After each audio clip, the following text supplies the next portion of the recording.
नौजवान थे। मोहम्मद बिन फातिह ने 21 वर्ष की उम्र में कुस्तुनतुनिया फतह करके इस्लामी तारीख का रुख मोड़ दिया। हिंदुस्तान की आज़ादी की तहरीक में नौजवानों ने फैसलाकुन और अहम किरदार अदा किया। आज भी दुनिया की बड़ी टेक्नोलॉजी कंपनियां, नई साइंसी इजादात और समाजी तहरीकें नौजवान जहनों की पैदावार हैं। इसलिए मैं समझता हूं कि किसी भी कौम का असल सरमाया उसके खजाने नहीं होते, उसके नौजवान होते हैं।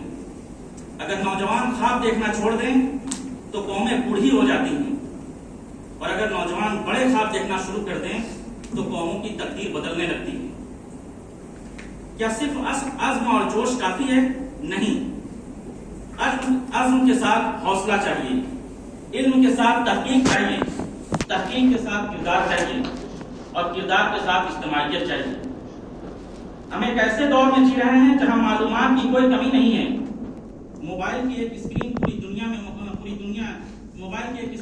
दुनिया मौजूद है, लेकिन अफसोस ये है कि मालूमात बढ़ रही हैं और फिक्र कम होती जा रही है।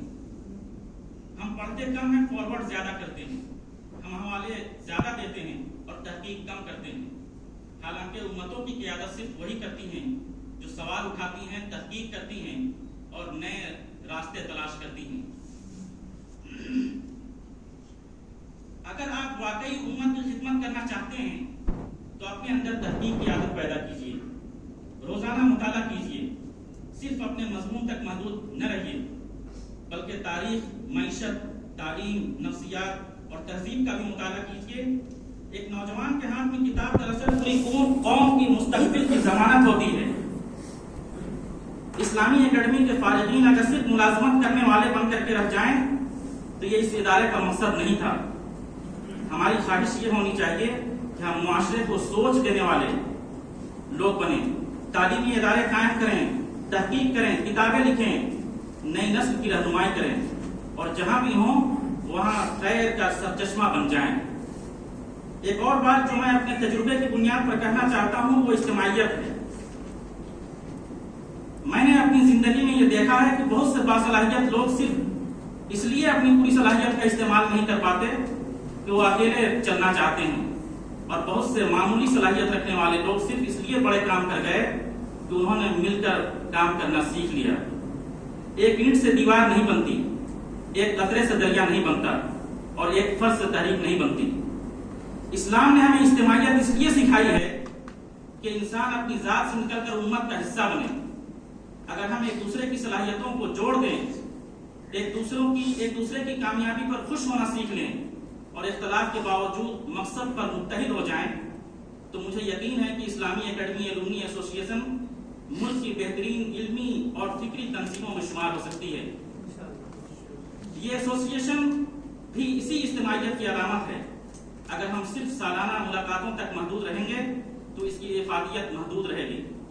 आज ऑनलाइन का जमाना है, हम कहीं भी और किसी भी जगह से ऑनलाइन रहकर एक दूसरे की इल्मी, तालीमी, समाजी और मिली कामों में शरीक हो सकते हैं, एक दूसरे की रहनुमाई कर सकते हैं। अगर हम मुश्तरका तहकीकी और तालीमी मंसूबे शुरू करें और एक दूसरे की रहनुमाई करें और मुख्तलिफ इल्मी और फिक्री मौज़ूआत और चैलेंजेस पर डिस्कशन करें तो ये एसोसिएशन मुल्क के लिए एक मिसाली इल्मी तहरीक बन सकती है। अल्हम्दुलिल्लाह आज इस इल्मी तहरीक का आगाज इस एक रोजा इल्मी और तहकीकी सेमिनार के जरिए हो चुका है। अब इस सफर को सितारों के आगे लेकर जाने की जरूरत है, और ये इसी वक्त मुमकिन हो सकता है जब हमारी इज्तिमाई जिद्दोजहद में हम इसको तरजीह दें। मेरे अजीज साथियों, Indian institute of Islamic studies and research ने हमें सिर्फ तालीम नहीं दी, बल्कि हमें एक मकसद, एक फिक्र और एक जिम्मेदारी अता की है। मेरे भाइयों, उम्मत मुस्लिमा के इल्मी और फिक्री वर्से की हिफाजत, उसकी ताबीर और तशरीह और तहकीक और जुस्तजू के समंदर में गौबासी करके नए इल्मी और फिक्री मोतियों को मंजर आम पर लाना ही हमारे वजूद का बुनियादी मकसद है। आज सवाल यह है कि क्या हम इस जमानत और मकसद को आगे बढ़ाने के लिए तैयार हैं? अगर तैयार हैं तो यह हद कीजिए कि अपनी जिंदगी के तमाम मकासद पर इस मकसद को तरजीह देंगे, और हम और आप जहां कहीं रहें अपनी जिंदगी को इसी मिशन और इसी मकसद के लिए वक्फ रखेंगे। आइए हम ये अहद करें कि हम अपने इल्म को उम्मत की अमानत समझेंगे, अपनी सलाहियतों को कौम की तरक्की के लिए वक्फ करेंगे, اور جہاں بھی ہوں Indian institute of Islamic studies and research کے اقدار کے سفیر بن کر زندگی گزاریں گے. اسلامی اکیڈمی الومنی ایسوسی ایشن ایک مضبوط ترجمان کی حیثیت سے جئیں گے. آخر میں اللہ تبارک و تعالیٰ سے دعا کرتا ہوں کہ وہ ہماری کوششوں کو قبول فرمائیں, ہمیں اخلاص, استقامت اور باہمی محبت عطا فرمائیں, اجتماعیت کے ساتھ ملت کی خدمت کرنے کی توفیق عطا فرمائیں اور اس ایسوسی ایشن کو علم, تحقیق اور ملت کی تعمیر کا ایک مؤثر ذریعہ بنائیں. وآخر دعوانا الحمدللہ رب العالمین.